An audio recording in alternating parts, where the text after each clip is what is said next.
কোহলি রোহিত অবসরে টি-টোয়েন্টি দলে এবার জায়গা পাকা করতে চাইছেন শুভমান গিল। টি-টোয়েন্টি বিশ্বকাপে দলে জায়গা পাননি তিনি। বিশ্বকাপের পর রোহিত শর্মা এবং বিরাট কোহলি অবসর নেওয়ার পর ওপেনিংয়ে সেই শূন্যস্থান পূরণ করতে চান শুভমান গিল।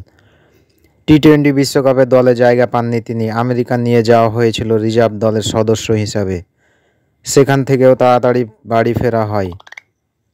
বিশ্বকাপের পর রোহিত শর্মা এবং বিরাট কোহলি অবসর নেওয়ার পর ওপেনিংয়ের সেই শূন্যস্থান পূরণ করতে চান। আজ শনিবার শুরু হয়েছে জিম্বাবুয়ে টি-টোয়েন্টি সিরিজ। সেখানে দ্বিতীয় সারির ভারতীয় দলকে নেতৃত্ব দিবেন শুভমান গিল। শুক্রবার তিনি বলেছেন, রোহিত ভাই ওপেনার ছিল, বিরাট ভাই বিশ্বকাপের ওপেন করেছে, আমিও টি-টোয়েন্টি বিশ্বকাপের আগে ওপেন করেছি, আগামী দিনেও এই ফরম্যাটে ওপেন করতে চাই। তবে এখন কোহলি রোহিতের জায়গা নেওয়ার কথা ভেবে নিজেকে চাপে ফেলতে চান না শুভমান গিল। বলেছেন, চাপ এবং প্রত্যাশা সব সময় থাকে, কিন্তু রোহিত এবং বিরাট ভাই যা অর্জন করেছে সেটা করে দেখাতে গেলে আমার কাছে খুব চাপ হবে। প্রত্যেকের আলাদা লক্ষ্য থাকে, সেটা সে অর্জন করতে চায়। আপনি যদি অন্যের দেখাদেখি কিছু অর্জন করতে চান তাহলে নিজের চাপে পড়বেন।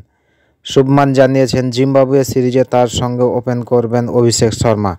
জিম্বাবুয়ে সিরিজের নেতৃত্ব দেবেন দায়িত্ব পেয়েছেন, খুব একটা ঘাবড়াচ্ছেন না তিনি।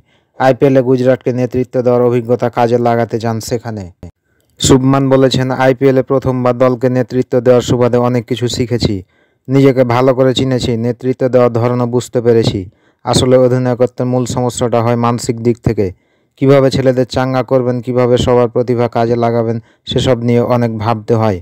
মাঠে সেরকম কঠিন